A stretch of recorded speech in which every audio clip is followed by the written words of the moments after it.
بسم الله الرحمن الرحيم. الحمد لله وكفى وسلام على عباده الذين اصطفى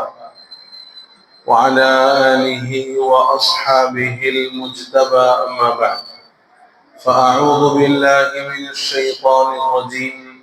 بسم الله الرحمن الرحيم. وما أرسلنا من قبلك من رسول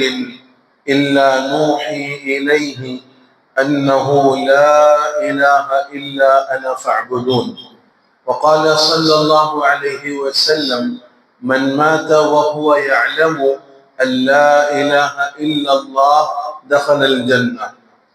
أو كما قال صلى الله عليه وسلم. قابل احترام عزیز بزرگوں،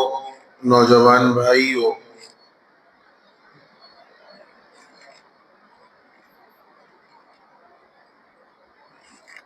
انسان جس ملک میں اپنی زندگی گزارتا ہے وہ ملک خاص سیاسی اعتبار سے،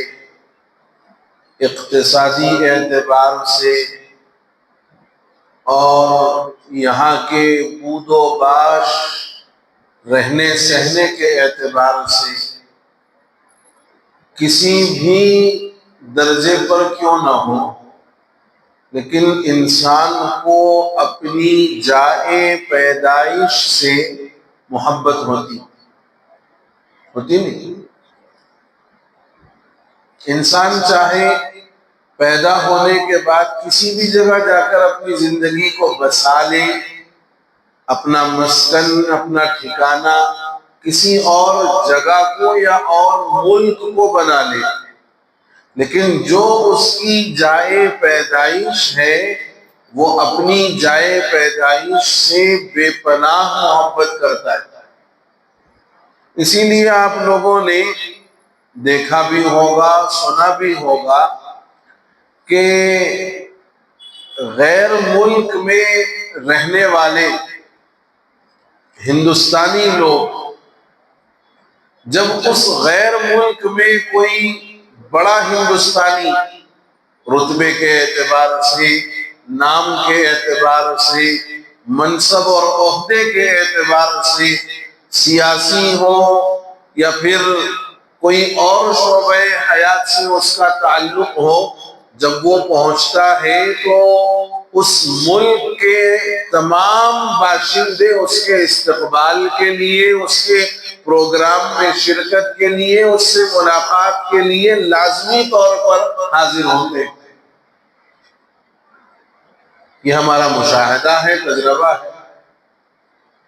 تو یہ ان تمام لوگوں کا اپنے ملک کے آنے والے کسی بڑے آدمی سے ملاقات کے واسطے پہنچ جانا اور اس کے استقبال میں اپنے آپ کو پیش کر دینا،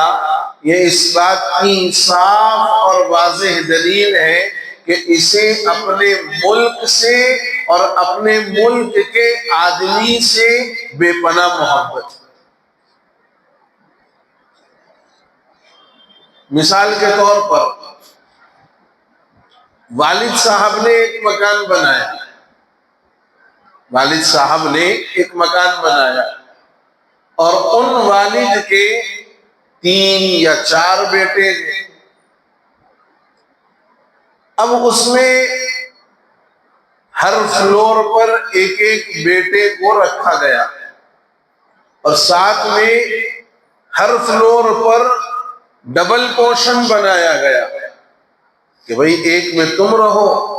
اور ایک کرائے پر چھوڑ دینا تاکہ اس کے ذریعے سے کچھ گزر بسر کا انتظام ہو سکے۔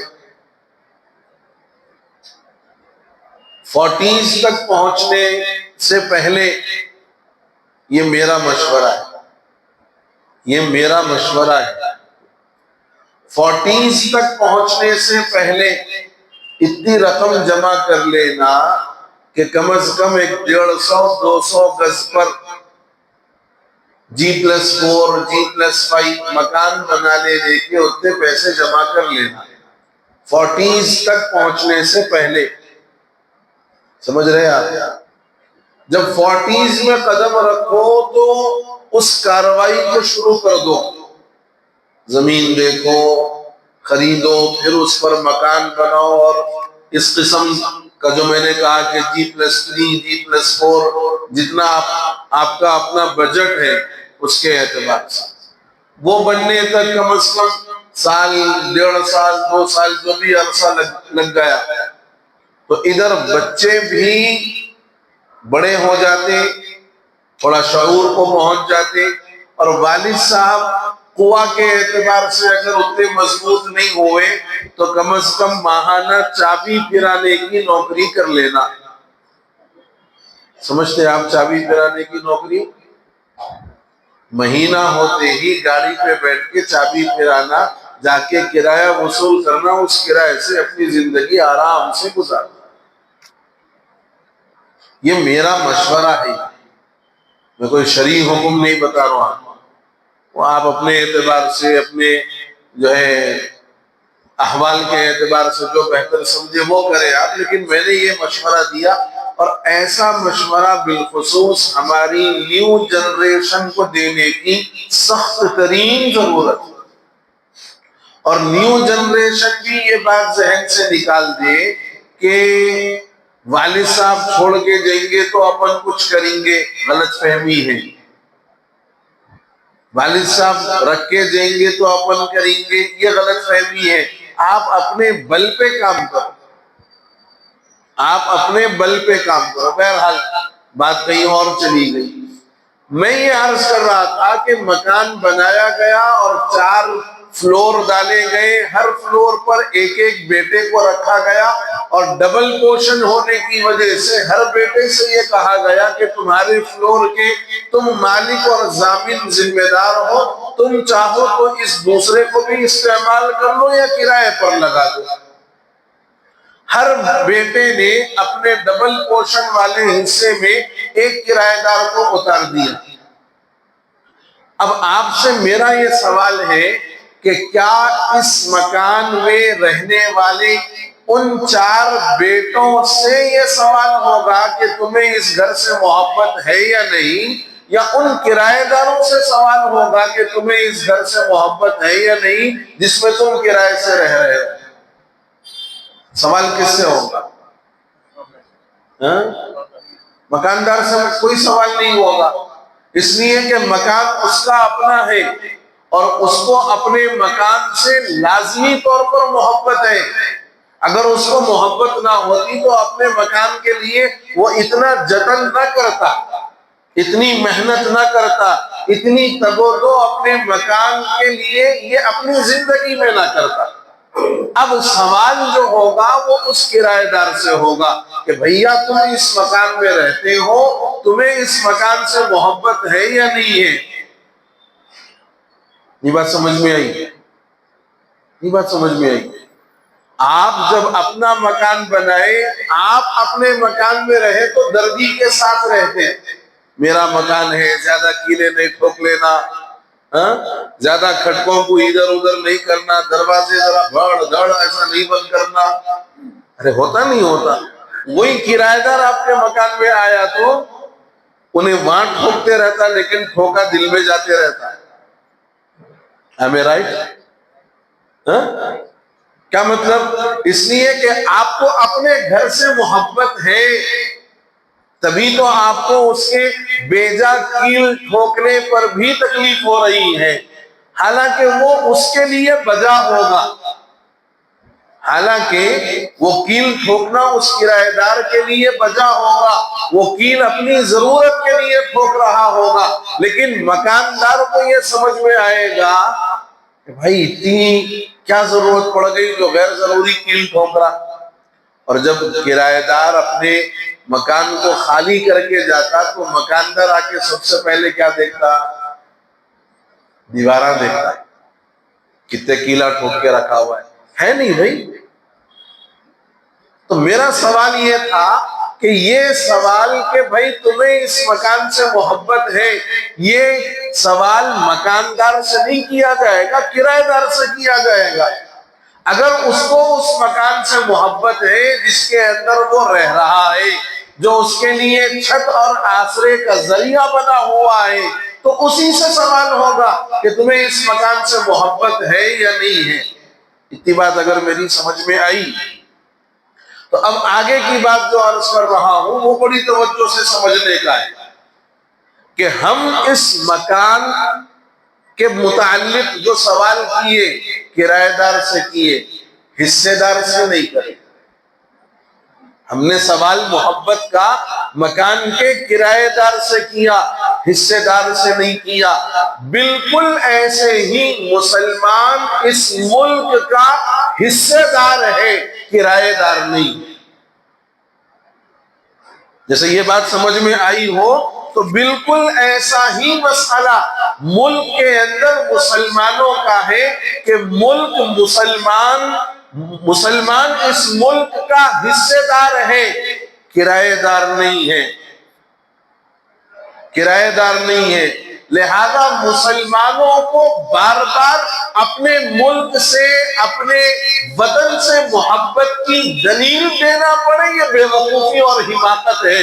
دلیل اور ثبوت آپ ان سے مانگیے گا جو ملک کے حصے دار نہیں ہیں، جو ملک کے کرایہ دار ہیں۔ آپ دلیل ان سے مانگیے، آپ ثبوت ان سے پوچھئے کہ بھائی آپ کو اس ملک سے محبت ہے یا نہیں ہے، جو کہیں اور سے آ کر ملک کے اندر بحیثیت کرایہ دار اپنی زندگی گزار رہے ہیں، جن کی پیدائش یہاں، جنہوں نے اپنی زندگی کی جوانی، بچپن اور ادھیڑ عمر اور بعض لوگوں نے بڑھاپا گزار دیا۔ یہ الگ بات ہے کہ وہ اپنے اعتبار سے اپنے مذہب پر عامل ہیں، وہ مسلمان ہیں، لا الہ الا اللہ محمد الرسول اللہ کا قائل ہے، اس کا ماننے والا ہے، اس پر ایمان لانے والا ہے۔ یہ مسلمان ہونے کے عنوان پر تم اس سے یوں کہو کہ نہیں بھائی تم کو تو وندے ماترم پڑھنا پڑے گا، تمہیں وندے ماترم پڑھنا پڑے گا۔ آپ کو معلوم ہوگا کہ اس وقت کئی ریاستوں کے اندر اور بدقسمتی سے ہماری ریاست میں بھی ایک سرکولیٹ جاری ہوا ہے، تمام اسکولوں کے اندر بچوں کو صبح کی پریڈ میں وندے ماترم گوایا جائے۔ کیا عبدالرزاق صاحب ہے نا؟ آپ ماشاءاللہ کئی اسکولوں میں جو ہے ٹیچر ہے میتھس کے،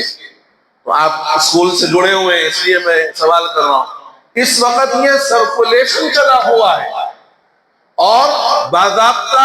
یہ پابند بنایا جا رہا ہے کہ کوئی بھی اسکول ہو، ان اسکولوں کے اندر آنے والے بچوں سے وندے ماترم پڑھوایا جائے۔ اور میں یہ کہتا ہوں مجموعی اعتبار سے بحیثیت قوم مسلم کا ایک فرد ہونے کے کہ ہمیں وندے ماترم قبول نہیں ہے، مسلمان کو وندے ماترم قبول نہیں ہے۔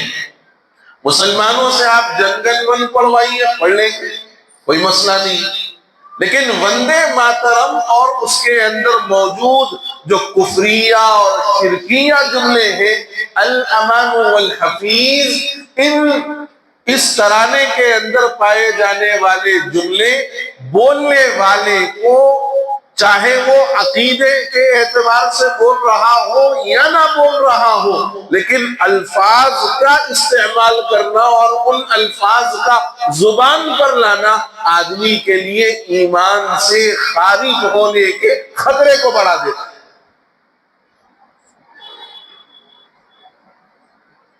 میں نے بہت سالوں قبل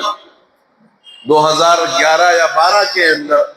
اس مضمون پر قلم اٹھایا تھا اور مضمون لکھا تھا ہمیں وندے ماترم کیوں قبول نہیں۔ اس وقت چھپا تھا اخباروں کے اندر۔ آپ اس کے ایک ایک لفظ پر اگر غور کریں گے تو آپ کو ایک نہیں کئی جگہوں پر شرکیہ اور کفریہ جملے آپ کو ملیں گے۔ ایک لفظ جو اس کے اندر آیا وندے ماترم، ماترم اپنی ماں، میں اپنی ماں کی وندنا کرتا ہوں، میں اپنی ماں کی وندنا کرتا ہوں، جس کے اندر سب سے پہلی بات جو غلط ہے کہ انسان جس دھرتی کا اور جس زمین کا رہنے والا ہے اس نے اس دھرتی کو اپنی ماں بنا دیا، حالانکہ دھرتی کسی کی ماں نہیں ہوتی،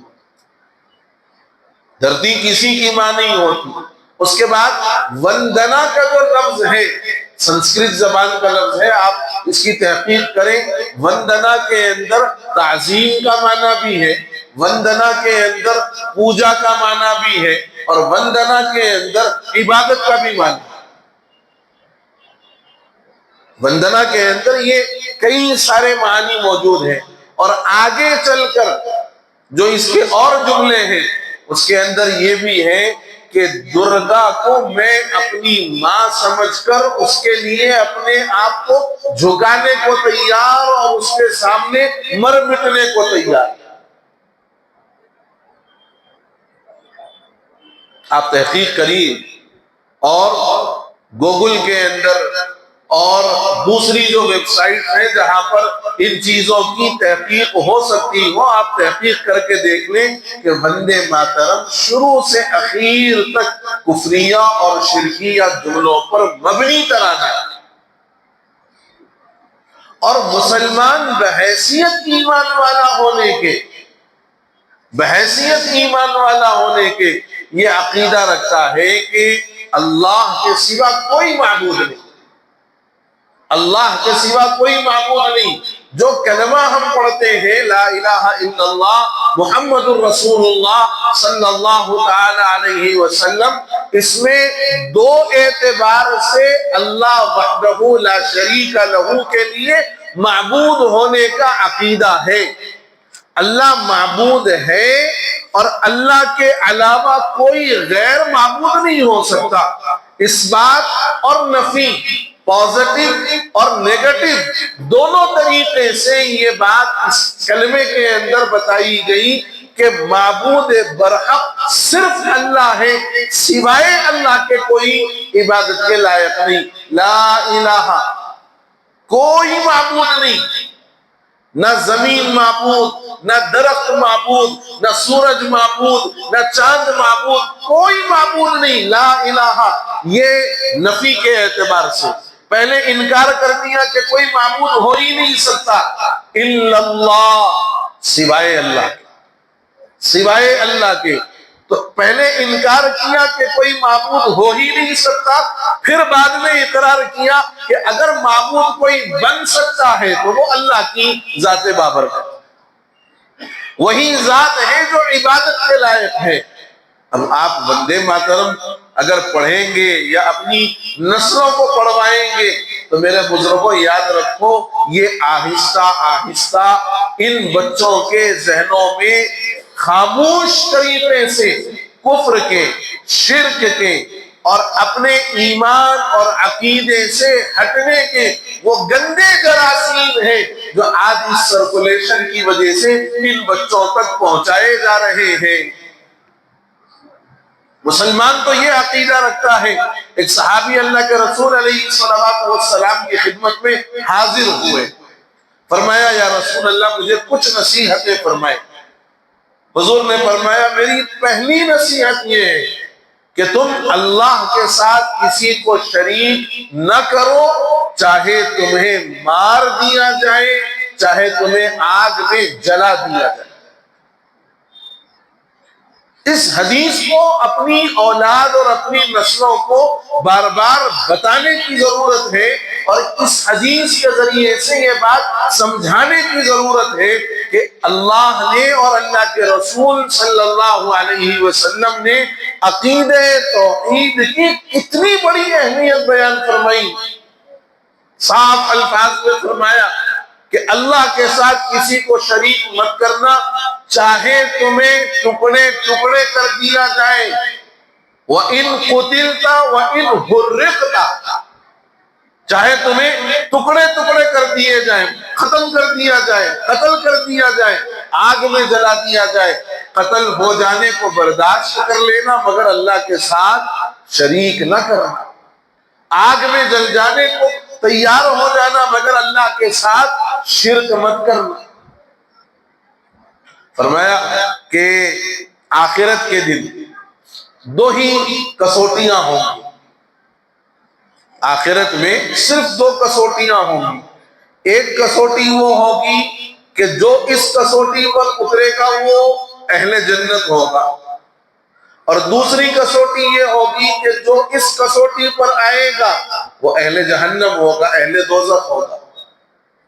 فرمایا جس بندے کی زندگی ایمان اور عقیدے کے ساتھ گزرے اور اس عقیدے پر مضبوطی کے ساتھ وہ اپنی زندگی گزار کر دنیا سے جائے کہ سوائے اللہ کے کوئی معبود نہیں، لا الہ الا اللہ کا وہ اقرار بھی کرتا ہو، لا الہ الا اللہ پر عامل بھی ہو، عمل بھی کرتا ہو، صرف زبانی نہیں بلکہ عمل سے بھی اس بات کا اظہار کرتا ہو کہ اللہ کے علاوہ کوئی معبود نہیں، کوئی رازق نہیں، کوئی نافع نہیں، کوئی غار نہیں، کوئی مشکل کشا نہیں، کوئی اولاد کا دینے والا نہیں، کوئی مصیبتوں کا ٹالنے والا نہیں، کوئی رزق کو بڑھانے والا نہیں، کوئی حالات کو سدھارنے والا نہیں، کوئی ہماری زندگیوں کے اندر خیر اور برکت لانے والا نہیں، الا اللہ، سوائے اللہ کے، سوائے اللہ کے۔ یہ عقیدے پر جو آدمی اپنی زندگی گزارے اور اسی عقیدے پر وہ دنیا سے رخصت ہو جائے، فرمایا من مات وهو يعلم ان لا الہ الا اللہ دخل الجنہ، جو اس حال میں دنیا سے گزرے وہ یہ جانتا ہو کہ اللہ کے علاوہ کوئی نہیں ہے، نہ معبود نہ رازق، دخل الجنہ، وہ جائے گا جنت میں۔ یہ ہے پہلی کسوٹی۔ اور دوسری کسوٹی یہ ہے کہ جو دنیا میں اس حال میں زندگی گزارے جو اس عقیدے پر نہ رہا ہو، یعنی جو لا الہ الا اللہ والے عقیدے پر اپنی زندگی کو نہ گزار رہا ہو، یعنی جو مومن نہ ہو، جو موحد نہ ہو، جو مسلمان نہ ہو، فرمایا اس کے لیے جہنم، اور ہمیشہ ہمیشہ جہنم، فی نار جہنم خالدین فیہا۔ اب آپ یہ بات پر غور کرو کہ اسلام نے کفر اور شرک سے تو منع کیا ہی، کفر اور شرک سے کھلے الفاظ میں منع کیا،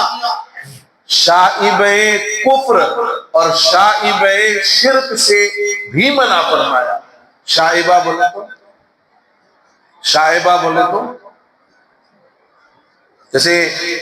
آپ یہ بولتے ہیں کہ بھئی آپ ان کے جیسے دکھ رہے، آپ ان کے جیسے دکھ رہے، یعنی آپ میں ان کی جیسی شباہت محسوس ہو رہی، ان جیسا دکھنا، مطلب یہ ہے کہ ایمان اور اسلام میں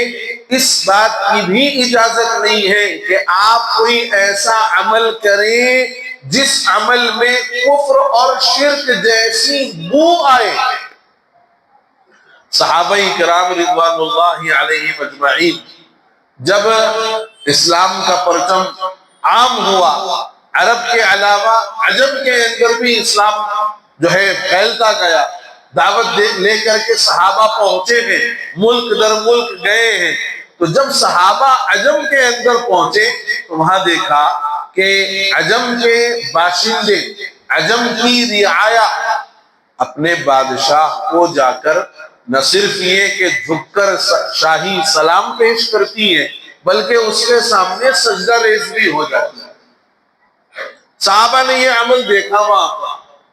اور پھر جب واپس آئے اپنے اس کام سے فارغ ہو کر تو اللہ کے رسول علیہ السلام سے فرمایا یا رسول اللہ، ہم نے عجم میں اس بات کو دیکھا کہ ان کی قوم اپنے بادشاہ کو جھک کر سلام بھی کرتی ہے بلکہ اس کے سامنے سجدہ بھی کرتی ہے۔ ہم یہ سمجھتے ہیں کہ اگر یہ تعظیم والا عمل ہے، جھکنا، سجدہ کرنا وغیرہ وغیرہ، تو اللہ کے رسول علیہ السلام کے سامنے صحابہ عرض کر رہے ہیں اگر یہ تعظیم والا عمل ہے تو آپ کی ذات بابرکت اس بات کی سب سے زیادہ حقدار ہے کہ آپ کو جھک کر سلام بھی پیش کیا جائے اور آپ کے سامنے سجدہ بھی کیا جائے۔ شاہان عجم کا وہ حال دیکھ کر صحابہ نے حضور کے سامنے اس بات کا ذکر کیا۔ اللہ کے رسول علیہ السلام نے فرمایا کہ السجدہ لا الہ الا اللہ، کہ سجدہ جو ہے یہ سوائے اللہ کے کسی اور کے لیے موضوع ہے ہی نہیں۔ اب آپ یہ بتاؤ کہ حضرات صحابہ جو ایمان اور عقیدے کے اعتبار سے انتہائی مضبوط، ان کا ایمان تو پوری انسانیت کے لیے کسوٹی ہے۔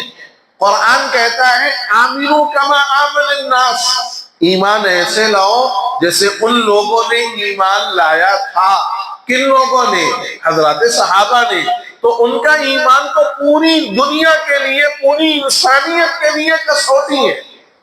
اور اللہ ان کے ایمان کو معیار بتا کر پوری انسانیت کو دعوت دے رہا ہے کہ ایمان تو ان جیسا ایمان لے آؤ۔